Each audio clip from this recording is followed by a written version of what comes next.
நான் கரூர் சென்றிருந்தேன். அங்கு நடந்த நிகழ்வுகளை எல்லாம் நான் பார்த்தேன். அதுல இருக்கிற அந்த வீடியோவை நான் அங்குலம் அங்குலமாக தனித்தனியாக போட்டு நானும் எங்களுடைய நண்பர்களும் பார்த்தோம். அப்படி பார்க்கிற பொழுது எனக்கு ஒன்றே ஒன்றுதான் தெரிகிறது. என்னன்னா, மிக அதிகமான கூட்டம் ஆர்வத்தின் காரணமாக ஒருவர் மேல் ஒருவர் வீழ்ந்து அப்படித்தான் அந்த மரணங்கள் நிகழ்ந்திருக்கின்றனவே ஒழிய யாரும் பின்னால் இருந்து அந்த தவறான செயலை தூண்டி விட்டதாக தெரியவில்லை.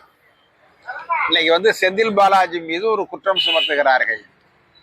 ஆனா அந்த கூட்டத்து உள்ளார நீங்க நல்லா கவனிச்சு பாத்தீங்கன்னா, கூட்டத்தினுடைய நெருக்கடியின் காரணமாகத்தான் ஒருவர் மீது விழுகிறார்களே ஒழிய யாரும் யாரையும் தள்ளிவிட்டதாக நம்மால் பார்க்க முடியவில்லை.